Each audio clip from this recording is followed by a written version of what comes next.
Hey, what's up? This is Cy, the fit vegetarian from the Organic Adventure Show. And today I'm going to be answering a question from somebody about supplementation and getting your nutrition from a plant-based diet, specifically one like I eat. And right up front, I just want to say I've been a vegetarian since 1996, and in 2000 I experimented with not being a vegetarian for a month, and I didn't like it. But off and on since 1996, been vegetarian, vegan, and I don't use any kinds of crazy supplements to get gains like these.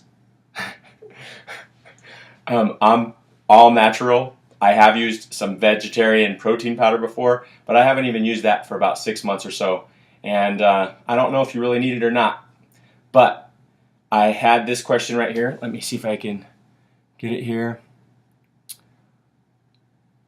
Just wondering, do you supplement with anything, or do you just rely on the veggies for all your nutrients to include minerals? Many trace minerals are lost through your sweat and hard to replace through diet. So I was just wondering about your take. Clay. Okay, so first of all, I believe that supplementation can be good.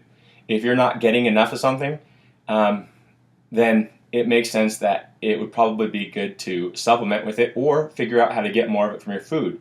If it's hard to get from food and the majority of the population is deficient anyway, then it might be something that you just want to go ahead and take, and especially if it can only help you.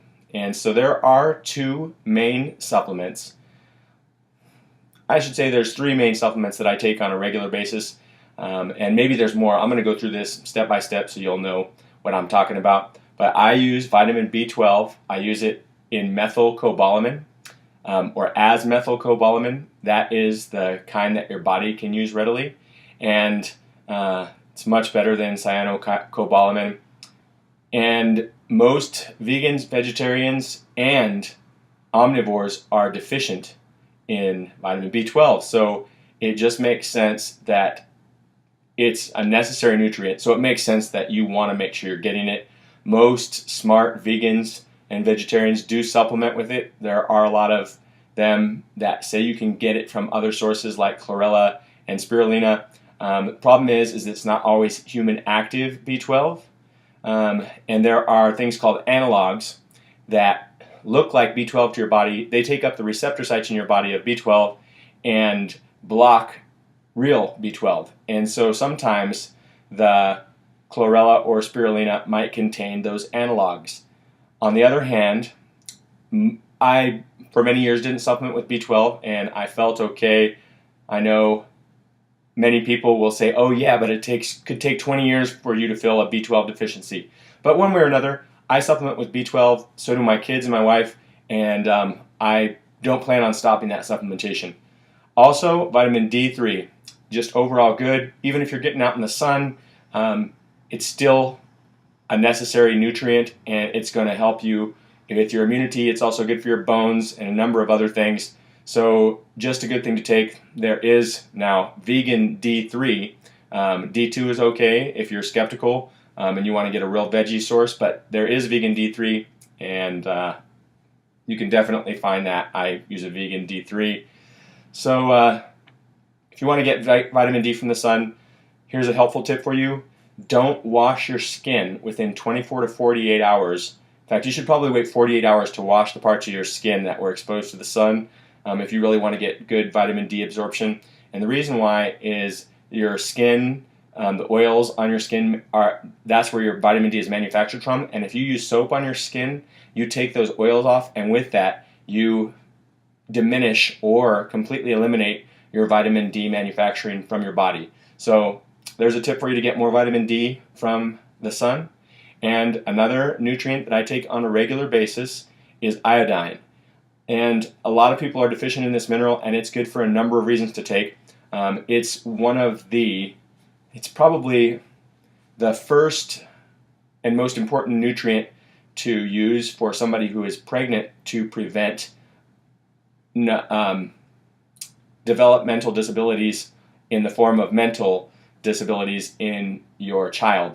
So Iodine is a very important nutrient. It also prevents goiter. It's good for your thyroid. You don't want to get too much, but there's ways to tell if you're getting enough or too much. And it's pretty simple. It's not very expensive to get potassium iodide in a liquid form, and that's what I recommend.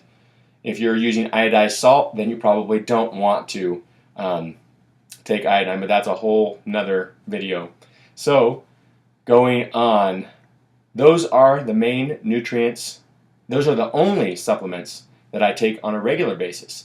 But because I do believe in having some good supplements around for different reasons, there are some supplements that I take sometimes that I have in my house, and they're just something I'll use here and there. One of those is zinc, and I also use that in a liquid ionic form. I use magnesium chloride every once in a while, and I also like to take silica. Silica is really good for all of your connective tissue, and it's good for your skin, your hair, and your nails.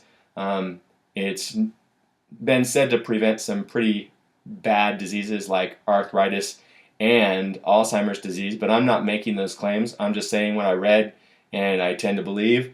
But I'm not a medical doctor, and I can't claim to cure disease or to know how to cure disease. So I'm just telling you what research says about those things. Now, knowing that, other than those supplements that I take on a regular basis and those ones that I take once in a while, I don't generally supplement with anything. I have used vegan protein powder before, and I don't feel like I necessarily need it. Maybe I'll do another experiment sometime and start using it again to see if it really helps me.